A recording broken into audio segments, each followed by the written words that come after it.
Year 10, I'm just going to record some information for you just to help you on this next set of lessons. So this next set of lessons for this week covers these three or four different topics. Which countries supported the Nazis we're going to look at. We're going to look at the Anschluss with Austria, which was when Germany reunited with Austria in 1938. I'm going to look at the very important Sudeten crisis in 1938 as well.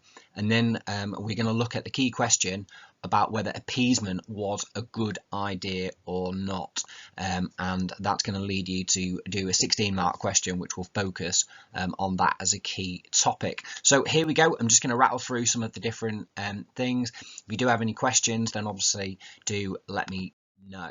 So the first thing to think about is which country supported Hitler. So as Germany progressed through the 1930s, and began to build different alliances, and it was looking at lots of different countries within Europe to build alliances with, one of which was obviously Italy, became closer to Japan as well. And it's also interesting to note that Hitler was at times looking for an alliance with Britain as well during this time period. So one of the things I want you to do in that first lesson is just make notes using the resources that you've been given on the following countries: Britain, Spain, Italy and Japan, and think about whether they would become allies with Germany during this time period. So maybe pause the video now and make some notes on that and do some research around that, and then we'll go through some of the ideas. So some of the things I want to pick up from that is that Britain was a potential ally for Germany, and that there is some evidence that Hitler wanted an alliance with Britain, that he didn't really seek to gain control of Britain. In 1936, Hitler suggested a non-aggression pact that would last 25 years, and there were some British politicians that very much did want to cooperate with Germany during this time, and that was because Britain wanted to do everything to avoid a war, and that's obviously the policy of appeasement. There weren't actually that many voices within Britain at the time who were really warning about Adolf Hitler, one of which of course was Winston Churchill, but many people were not particularly talking about the danger of Germany during this time within Britain, and there's various reasons for that which we will explore. Spain is another one. So when you have a look at Spain, there was a civil war that broke out in Spain in 1936, which is when groups of people from the same country are fighting each other, and that was between two sides called the Nationalists and the Republicans. Now the Nationalists were basically a fascist political group, a nationalist group, so quite similar to some of Hitler's ideas, and they were led by a man named General Franco, and he was largely supportive of Hitler. So Hitler and the Italian leader Mussolini, they actually sent soldiers and weapons to help Franco during this time, and Hitler was able to test out his air force. There was also a bombing of a place called Guernica during the Spanish Civil War, and this was one of the first moments where there'd actually been a civilian bombing campaign, any type of conflict, and this sent shockwaves really around Europe and the world, because people were very, very worried that if there was a future conflict, there would be bombs of cities, bombing of cities and things like that, which of course did actually happen during the Second World War. Because of the help that Mussolini and Hitler gave General Franco, he was able to win that civil war, and Spain became sympathetic to the Nazis, although they did stay neutral during the Second World War.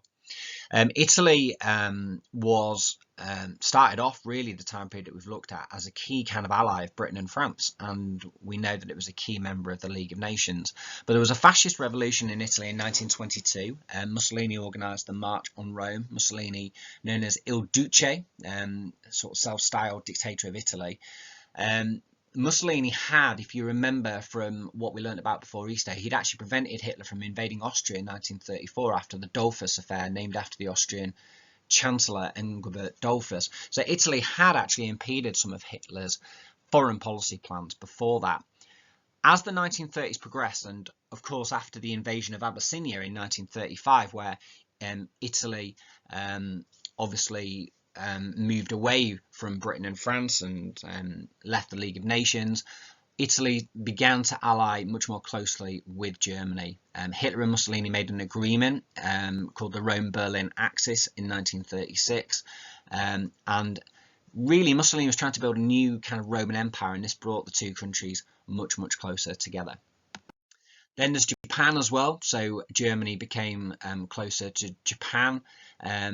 They didn't have a complete kind of agreement because they had a few differences on how they wanted to ally, but the two countries became closer. Japan was looking to expand its empire, and after the Manchurian crisis had begun to invade parts of China, particularly around the east coast of China. So Japan also became a key ally of Germany during this time period. And so there's this agreement that was signed, which is known as the Pact of Steel. It's actually officially known as the Pact of Friendship and Alliance, but Mussolini nicknamed it the Pact of Steel, and they agreed that their armies would work together in any conflict. And this alliance between Japan, Italy and Germany broadly created foundations of their alliance during the Second World War.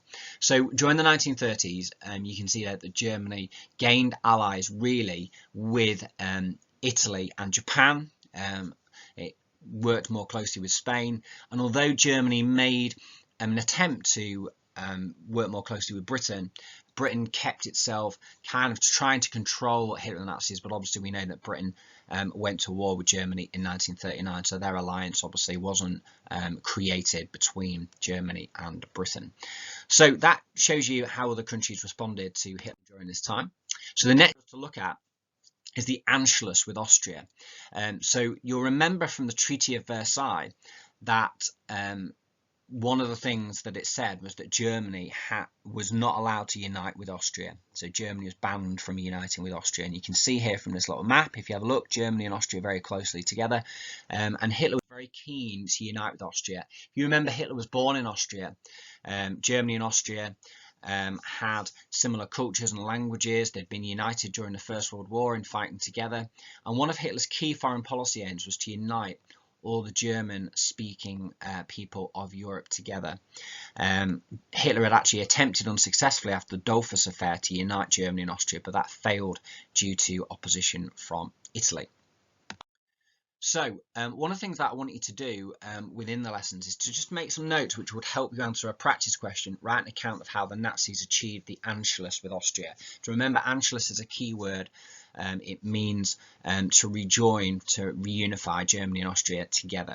So you're going to look at some of those key words. So you can pause that and make some notes using the resources.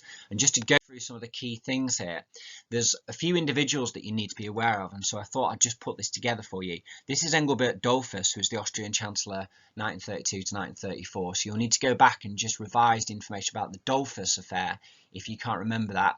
This is Kurt Schuschnigg, which is an incredibly difficult name to spell, so you're going to have to practice that. He was a fascist, but he did not want Hitler to control Austria, so he was kind of allied and sort of sympathetic to Hitler's ideas, but he didn't want Hitler to control Austria. And this guy is called Arthur Seyss-Inquart, and he became Chancellor just for a few days and helped Hitler achieve the Anschluss, the unification with Austria, and Austria became part of the German Empire after that in 1938. So there's some key individuals for you to be aware of. Now, if you do get a practice question like this, and it's likely we'll do a test soon and you will get this practice question, you need to think of one of these 8-mark questions as how different things lead to another. So when you structure a question, you need to think about a beginning, a middle and an end, and almost you kind of like retelling the narrative of what happened, but you need to show how events link to each other. So you can pause the video in a minute. I've just put an example answer here for you to have a look at, and you can read that obviously by pausing the video, but just look for what I've underlined, some key phrases like this led to, as a consequence, as a result of. These are really important phrases just to be aware of. And if you think about it, 3 paragraphs here, this is like the beginning, this is like the middle bit, and this is the end bit. So you have to show how events lead to another. So you've got to really know your stuff for this question. So you then got to know how people reacted to the Anschluss. So again, using the resources I've given you, make notes on how Austria, Germany, Britain, France and Czechoslovakia reacted to the Anschluss. And this is a really, really important historical event that you need to be aware of. So in terms of Austria, it had lost a lot of pride. It had lost a lot of its power as well from the peace treaty. So if you remember the Treaty of Saint-Germain. So as soon as the Anschluss took place, many Austrian Jewish people were attacked, so there was a huge consequence for the Jewish people within Austria, and lots of Jewish people had to leave Austria. But many people in Austria did support the Anschluss. The stories of the soldiers being greeted with flowers and being cheered in the streets as the reunification happened. In terms of Germany, Hitler was said to have shed a tear when he signed the agreement, a really important moment for Germany. Austria is rich in natural resources, so as soon as the unification happened, it strengthened Germany massively. So great propaganda success for Germany, which Hitler obviously exploited. In Britain, most people were not too worried about the Anschluss. They felt that Austria and Germany were very similar culturally as countries, and therefore that they should be allowed to unite. So there wasn't a lot of opposition in Britain about the Anschluss. Limited opposition, really. There was some opposition from politicians like Winston Churchill, but most people in Britain in 1938 were focused on the policy and concept of appeasement.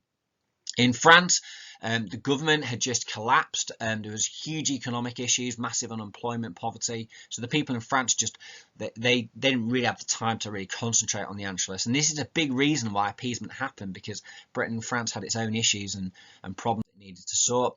The country that was really concerned was Czechoslovakia, because the Czech government felt as soon as the Austria and Germany united, that they would be next. And in terms of Hitler's policy of what's called Lebensraum, which means living space, that Hitler had pledged to create living space in the east, they were concerned that they were going to be next. The Anschluss was really, really important. Gives Hitler access to the east. The Austrian army adds to the forces that Germany has at its disposal, the raw materials.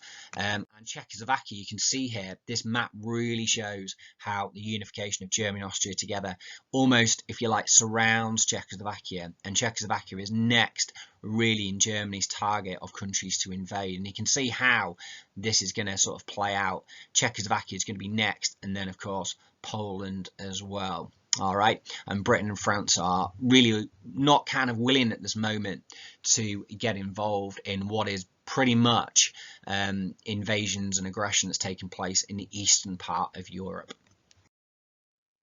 So thanks for listening.